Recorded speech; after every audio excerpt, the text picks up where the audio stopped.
Doctor Sunil करवे जी के सानिध्य में साईं बाबा की महिमा को आत्मसात कर आध्यात्मिक जीवन जीने की कला सीखें। देखिए साई वाणी आस्था भजन पर प्रतिदिन प्रातः 7:20 बजे, आस्था पर प्रत्येक रविवार प्रातः 8:20 बजे। संपर्क सूत्र 9604050607।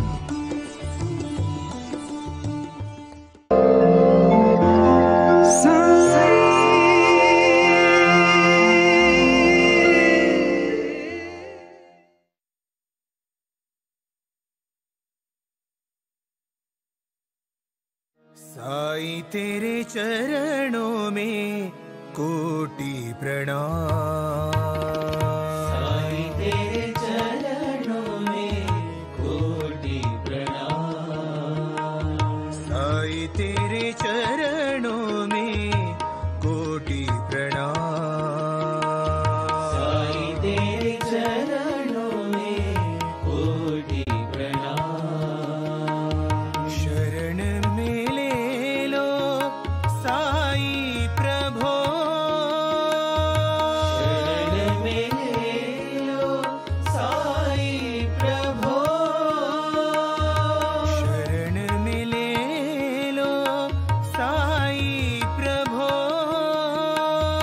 शरण में ले लो साईं प्रभो। नमस्कार मेरे प्रिय आत्मन और साईं बाबा के मेरे सभी पूरे विश्व के भक्त। साईं वाणी को प्रारंभ किया और प्रारंभ करो और जारी रखो, इस विचारधारा से हम यहां तक पहुंच गए। हर दिन लोग हर विचार से जुड़ते हैं और कहते हैं कि सुनील जी बहुत अच्छा लग रहा है साईं वाणी सुन के। और मैं फिर से आज कहना चाहूंगा, साईं वाणी ऐप को डाउनलोड करें। saiwani.org इस वेबसाइट से भी आप संपर्क करें। और मेरे पूरे विश्व के सभी साई भक्तों को मैं कहना चाहता हूं, कुछ कर गुजरने के लिए मौसम नहीं मन चाहिए, साधन तो जुट जाएंगे, संकल्प का धन चाहिए। हमें हमारी विचारधारा संकल्प के प्रति हमें जोड़नी है और ध्यान करना है। ध्यान ही सबसे बड़ी शक्ति है। हम सब चीजें कर लेते हैं, दूसरे के बारे में बहुत सोचते हैं लेकिन खुद के बारे में नहीं सोचते। एक बार मैं एक कहानी कहना चाहता हूं। 10 अंधे होते हैं और वो नदी पार करना चाहते हैं। बहुत बही हुई नदी होती है और नदी पार करके वो अंधे होते तो वो सोचते कि एक दूसरे का ख्याल करें, तो वो बोलते अभी हम सबको काउंट करेंगे, नदी पार करने के बाद फिर पता चलेगा सब आए कि नहीं तो कोई बह तो नहीं गया, और इसीलिए वो काउंट करना शुरू कर देते। 1 2 3 4 5 6 7 8 9, और जो काउंट करता था उसको खुद को काउंट करना भूल जाता था और 9 ही लोग आते थे। ऐसा सब हर एक करता है और वो फिर रोने लगते। उनको बहुत दुख होता है कि एक आदमी हमारा गुम हो गया। उनको दुख होता है। अभी जैसे ही उनको दुख होता है वो बहुत दुखी होते हैं कि एक आदमी हमारा बह गया। वो उधर बैठ के एक आंख वाला आदमी उनको देखता है और वो बहुत जोर जोर से हंसता है। तो बोलता है क्या हुआ, क्यों रो रहे आप? बोलते हम 10 लोग थे और उसमें से अभी हम हर एक ने हमें गिना सबको, लेकिन एक आदमी गुम हो गया, पता नहीं कौन गुम हो गया, बहुत दुख हो रहा है। तो फिर आदमी बोलता है अभी ऐसा करो, आप 10 है, बट वो मानते ही नहीं। फिर वो बोलता है एक काम करो, मैं एक के सामने बुलाऊं उसको, मैं एक के कान के पीछे लूंगा, थप्पड़ मारूंगा जोर से और एक बोलने का। एक आवाज आए तो आपने बोला का एक, तो ऐसे वो दूसरे को 2 थप्पड़ मारता है, वो बोलता है 2, तीसरे को 3 थप्पड़ मारता है, बोलता है 3, चौथे को 4, पांचवे को 5, छठे को 6, सातवें को 7 थप्पड़, 8वें को 8 थप्पड़, 9वें को 9 थप्पड़ और 10वें को। मैं इससे रिलेटेड आपको एक बात कहना चाहता हूं। 10वें को जब जोर से 10 थप्पड़ मारता है तो बोलते हैं हाँ हम 10 है, और फिर वो जोर जोर से हंसने लगते हैं और उसी मतलब आंख वाले आदमी के पैर छूते और बोलते हैं धन्यवाद। लेकिन हमने जब काउंट किया, हमने जब गिना, तो मुझे ऐसा लगता है कि पता नहीं हम क्यों नहीं समझ पाए। इसी प्रकार हम जिंदगी जी रहे हैं। कबीर के कुछ दोहे इसे समय में मैं कहना चाहता हूं। और कबीर महाराज का जो विचार है वो कबीर महाराज जी भी कहते हैं इसी सिलसिले में, हम जब गए बाहर और जाना चाहते हैं बाहर तो खुद को भूल जाते हैं। यही तो गलतियां हम कर रहे हैं। क्या गलतियां कर रहे हैं? जिंदगी में सबके बारे में सब कुछ पता होता है। बॉलीवुड के एक्टर्स के बारे में पता होता है, राजनेता के बारे में पता होता है, अंतरराष्ट्रीय संबंधों के बारे में पता होता है, गांव की गपशप लगाते हैं, खुद के मन के बारे में कुछ भी नहीं जानते। अपने बारे में जानना ही भूल जाते हैं और ऐसे ही मर जाते। और उसी को सजग करने के लिए ध्यान है। और उस ध्यान का नाम है साई ध्यान, साई क्रिया, साई क्रिया, साई ध्यान और साई वाणी को सुन के करना है। भाई और बहनों, ये बात बहुत महत्वपूर्ण है। कुछ कुछ ऐसे प्रयोग हुए हैं, साई क्रिया करके लोग बिल्कुल बदल चुके हैं। चीन के लोगों की परंपरा है, वहां ताओवाद बोल के एक ताओवाद है। दोनों एक दूसरे के साथ रहते हैं, बट जिसको गुस्सा आएगा वो हार जाता है। एक दूसरे को मारने लगते हैं लेकिन कभी गुस्सा नहीं दिखाते। शांति से समझ लेना, जो आदमी गुस्सा व्यक्त करता है वो हार जाता है। हमारी जिंदगी में सुबह से लेकर शाम तक हम सिर्फ गुस्सा ही व्यक्त करते हैं। और करते क्या है? छोटी छोटी चीजों का गुस्सा आता है, हर बात का गुस्सा आता है। आपको क्यों आता है ये गुस्सा? और इसलिए मैं कहना चाहता हूं, मैं इस बात को बहुत विश्वास के साथ कहना चाहता हूं कि भगवत गीता का ज्ञान, कर्मण्येवाधिकारस्ते मा फलेषु कदाचन, कर्मण्येवाधिकारस्ते मा फलेषु कदाचन, ये बात का अर्थ क्या है? हमें हमारे जीवन में हमारा कर्म है और उस कर्म को सिद्धांत के तौर पर लाने के लिए हमें कुछ बातें तय करनी आज। और सबसे पहली बात है ध्यान करना। नहीं तो अंधे आदमी जैसा होगा, वो सब आंख खुली रहेगी बट पता नहीं चलेगा। अरे बाबा, आप 10 लोग थे लेकिन आपको 10 थप्पड़ खाने पड़े तभी पता चला कि आप 10 है।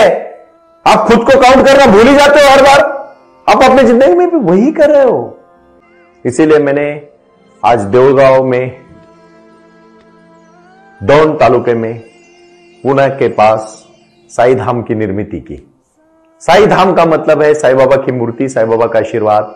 वहीं से हमारा मेडिटेशन सेंटर है और वहां हमने ऐसे कुछ उपक्रम शुरू किए हैं जिन उपक्रमों को हम जुड़ना चाहते हैं और आगे जाके भविष्य को बदलना चाहते हैं। कुछ कर गुजरने के लिए अगर हमारे मन में कुछ बदलाव लाना है तो हमें खुद के ऊपर काम करना पड़ेगा।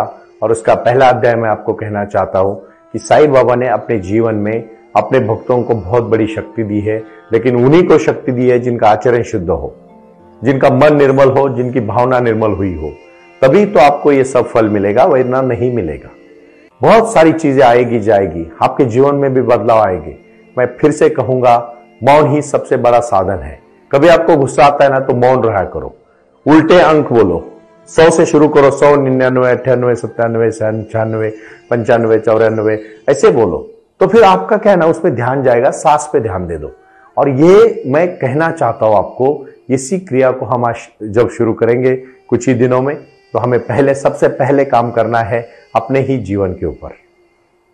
आज मुझे विश्व से मैं बहुत खुशनसीब खुशी के साथ कहना चाहता हूं, 100 सेंटर आज पूरे हो गए। मेरे पूरे महाराष्ट्र के 36 जिले में, हर जिले में हमारी शाखा बन गई। जिले के हर प्रमुख का चयन हो गया और वो आज साई वाणी के लिए जुड़ा है। मुंबई से, ठाणे से, पुणे से, नासिक से, कोल्हापुर से, नागपुर से, नांदेड़ से, अहमदनगर से, हर जिले से, कोल्हापुर, सातारा, सांगली, सोलापुर, रत्नागिरी, चंद्रपुर, गढ़चिरोली, भंडारा, गोंदिया, महाराष्ट्र, नासिक, धुले, नंदुरबार, हर जिले से लोग आए, जुड़े और बहुत खुशी से काम कर रहे हैं। साई बाबा की पताका, विचारों की पताका। और हर बच्चे कहते हैं मुझे, सर हम मंदिर खोलना चाहते हैं, हम बाबा का हर दिन ध्यान कर रहे हैं। और आपने जैसे कहा, हम हमारे कार्य में बदलाव लाना चाहते हो कि हम क्रियाशील बन चुके हैं। हम अभी निष्क्रिय नहीं रहेंगे, कुछ ना कुछ करके ही जाएंगे, क्योंकि हमारा जीवन बहुत सुंदर है। भाई और बहनों, अभी हम राज्य की तरफ जा रहे हैं, मध्य प्रदेश, राजस्थान। उसमें मैं फिर से कहना चाहता हूं, पूरे साउथ में, पूरे नॉर्थ में और पूरे दिल्ली से लेके कन्याकुमारी तक साई बाबा का ये विचार जाएगा, घर घर जाएगा, गांव गांव जाएगा। हमें रुकना नहीं है। अगली 3 मई 2024 तक 1008 सेंटर हमें शुरू करने हैं। और ये मैंने दृढ़ संकल्प लिया है कि मैं ये साई बाबा की पताका, सर्वधर्म समभाव की पताका, भाईचारे की पताका, प्यार की पताका, ध्यान की पताका, जीवन बदलने की पताका हमने ली है। इस संकल्प को दृढ़ता के साथ बदलना है भाई और बहनों। ये मेरा अकेले का काम नहीं है। साई बाबा के आशीर्वाद से हम सब मिलकर काम करेंगे। अभी हमारा बालाजी दिन रात इस काम से जुड़ा है। उसने पूरी तरह से पूरा अपना जीवन इस कार्य के लिए समर्पित किया है। मैं चाहता हूं इस कार्य को जुड़ने के लिए आपको सबको सिर्फ और सिर्फ ध्यान देने की जरूरत है, ध्यान को करने की जरूरत है। और साई बाबा के विचार श्रद्धा सबूरी के साथ, सबका मालिक एक, मानवता ही धर्म है और प्रारंभ करो और जारी रखो, इन्हीं चीजों के साथ जुड़ना है। बहुत छोटी सी चीज करनी है, आपको शाखा शुरू करनी है। आपको हमारे कार्यालय से पुणे में संपर्क करना पड़ेगा 9604050607। कर भला सो हो भला, किसी का भला करना चाहेंगे हमारा भला हो जाएगा। 9604191919 व्हाट्सएप नंबर। आपको अपने जगह पे आप जहां है वहां आप शाखा शुरू कर सकते हो। उस शाखा को, उस सेंटर को शुरू करने के लिए सिर्फ साई वाणी पुणे से आपको कांटेक्ट करना पड़ेगा। हमारी टीम पूरी आपको संपर्क करेगी और बहुत मजा आएगा। जब ध्यान करने लगोगे, जीवन में बदलाव लाओगे ना, इतनी खुशी आएगी, आप खुशी से झूम उठोगे। जिंदगी बहुत बहुत आनंद देती है अगर कुछ बड़ा लक्ष्य सामने रहता है तो। और कुछ नहीं करना है, सिर्फ ध्यान करना है और फिर उसके बाद मैं एक एक एक्टिविटी को आपको बताऊंगा। मुझे पूरे हिंदुस्तान के मेरे भाई और बहनों को अपील करना है। आज 3 मई 2024 तक 1008 सेंटर साई वाणी के पूरे भारत देश में शुरू होने हैं। और ये भारत देश में शुरू करने के लिए आप सबका, मेरे भाई बहन, मेरा बड़ा बिजनेस व्यापारी भाई, मेरी शिक्षक बहन, मेरा शिक्षक भाई, मेरा उद्योजक भाई, मेरा स्टूडेंट भाई, एक 9 साल के लड़के ने मुझे फोन किया और बोला, गुरुजी मुझे आपकी साई वाणी बहुत अच्छी लगती है, मेरा दिल गदगद हो गया। एक 80 साल के मेरे ग्रैंडफादर जैसे मेरे एक मित्र ने फोन किया और कहा, सुनील जी मेरे जीवन में नया बदलाव आया। क्या चाहिए? और खुशी चाहिए, सिर्फ खुशी, बदलाव चाहिए। और इसका मैं आज साई वाणी के शाखा का एक मूल मंत्र देना चाहता हूं। और वो पहला मूल मंत्र आप ठीक से सुनिएगा। बालाजी जी आप भी समझ लीजिएगा, हमारे पूरे भक्तों को ये चार्ट वाइज आज समझाइए। चार्ट वाइज समझाते समय सबसे पहले साई वाणी का लोगो प्रिंट करके आपको घर में लगाना है, जिसमें साई बाबा का फोटो होगा। और साई बाबा का लोगो डाउनलोड करके आपको साई वाणी ऐप से जुड़ना है और आपका नाम और नंबर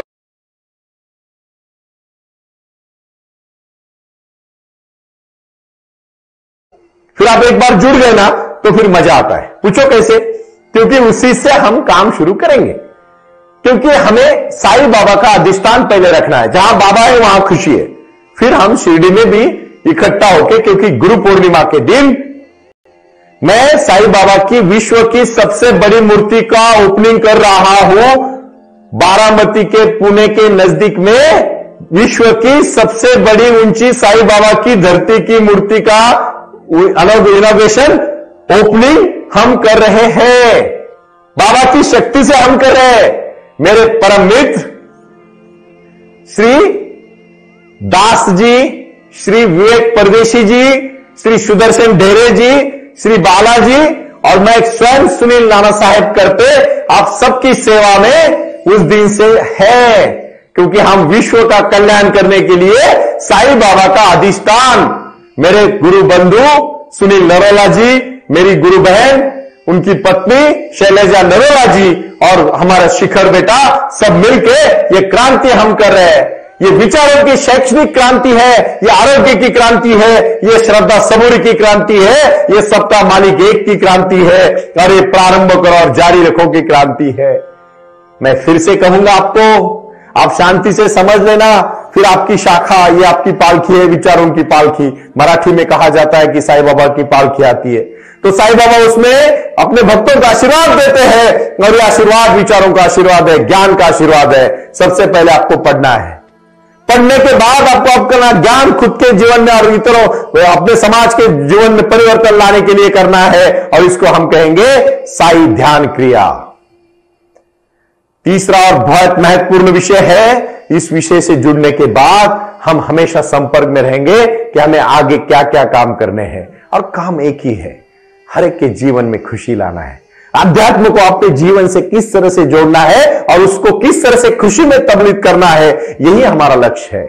बदलाव करना है दुख को खुशी में, और हम नकारात्मक है तो सकारात्मक सोच में, हम कहीं दुख में है तो सुख में जाना है, कहीं हम परेशान है तो हमें शांति चाहिए, हम कहीं हमारी नकारात्मक सोच है हमारी तो उसको हमें पॉजिटिव सोच में बदलना चाहिए। और इसलिए कबीर महाराज कहते हैं, कबीर महाराज रूमी ये बहुत बड़े संत हुए हैं।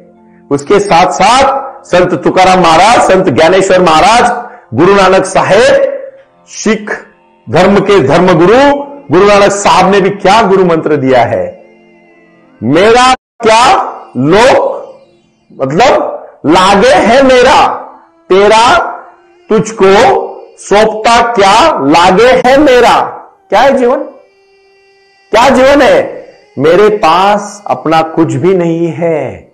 मेरा यश, मेरी धन संपत्ति, मेरी शारीरिक मानसिक शक्ति सब कुछ तुम्हारी ही है। जब मेरा कुछ भी नहीं है तो उसके प्रति ममता कैसी, उसके प्रति ममता कैसी? तेरी दी हुई वो एक मतलब वो बास है, और मैं फिर से तेरी दी हुई वस्तुओं को तुम्हें समर्पित करते हुए मेरी क्या हानि है? इसमें मेरा अपना लगता ही क्या है अगर जो तेरा ही है। क्योंकि याद है मुझे वो कहानी गुरु नानक साहब की। गुरु नानक साहब बाजार में कुछ सामान लाने गए, बेचने गए, और जैसे ही बेचने गए तो बेचने के बाद उन्होंने कहा 1 2 3, और जब एक नंबर आया 13 के बाद उन्होंने सब कुछ बांट दिया, ये तेरा है, ये तेरा है। और इसीलिए आप देखो सिख जो धर्मगुरु है उनका जो नंबर है 13 नंबर से लिखा है, सब कुछ मेरा नहीं भाई, आपने ही दिया है तो तेरा हो गया। तो बांटना सीखो। जिसके पास जो है ना वो सब बांटो और मिलेगा, खुशी मिलेगी। क्या है जिंदगी? बांटना तो जिंदगी है। आप क्यों परेशान होते हो? अरे आप अपना आज खुल के जीना सीखो। कुछ नहीं करना है, कुछ नहीं करना है। किसी एक को खुशी दो, वो आपको खुशी देगा। आप किसी को दुख दोगे ना तो वो दुख देगा, याद रखना। इसलिए मैं फिर से कहना चाहता हूं, बहुत बहुत महत्वपूर्ण है। धर्म क्षेत्रे कुरुक्षेत्रे समवेता युष्वा मामका पांडवा क्षेव किम कुर्वत संजय। संजय में जब धर्म क्षेत्र का जो पूरा ज्ञान पूरा धृतराष्ट्र को जब बताया कि कुरुक्षेत्र में क्या चल रहा है, कुरुक्षेत्र की लड़ाई हमारे जीवन की लड़ाई है। वहां का अर्जुन हम है और हमारे कृष्ण साईं बाबा है जो हमें मार्गदर्शन कर रहे हैं, और उसी के ऊपर चलना है भाइयों। और उनका पहला मंत्र है ध्यान, दूसरा मंत्र है क्रिया, और तीसरा मंत्र है हमारा लक्ष्य। फिर देखो जिंदगी कितनी कितनी कितनी अनमोल है, कितना मजा आएगा जीने में। जीना है आपको। मुझे आज प्रॉमिस करो कि अगले साल का जो मैंने दृढ़ संकल्प किया है, अभी महाराष्ट्र में 36 सेंटर हो गए। बहुत खुशी हुई, मुझे बहुत खुशी हुई कि मैं महाराष्ट्र के हर जिले तक पहुंच गया। अभी मेरे बहुत मध्य प्रदेश के मेरे बहुत मित्र मुझे संपर्क कर रहे हैं, राजस्थान के मित्र कर रहे हैं, कल हैदराबाद से फोन आए थे, दिल्ली से फोन आए थे, बैंगलोर से फोन आए थे। मुझे खुशी हो रही है। सिर्फ मेरी एक रिक्वेस्ट है आपसे, आप फोन करके जुड़े और आप अपनी शाखा शुरू करें, क्योंकि जब तक वहां ब्रांच साईवानी की नहीं शुरू होती तब तक जुड़ने में मजा नहीं आएगा। मुझे अकेला करके फायदा नहीं है। आपको भी अपने साईवानी के ये गुरु मंत्र को अपने लोगों तक पहुंचाना है। और जो मैं अभी जुलाई महीने से शुरुआत करूंगा हर चीज को, तो आपको तब तक मुझे 1000 सेंटर्स में जब मैं मेरी साईवानी देना चाहूंगा, साई क्रिया करना चाहूंगा, साई ध्यान करना चाहूंगा, फिर काम करने में मजा आएगा। आज मैंने बहुत कुछ सिखाया आपको, जितना हो सके प्रतिसाद दे। मैं इतना ही चाहता हूं, मेरे अकेले के लिए नहीं, हम सबके जीवन में बदलाव लाने के लिए हम जुड़े हैं, और यही हमारा ध्यान है, यही हमारा लक्ष्य है। प्रणाम।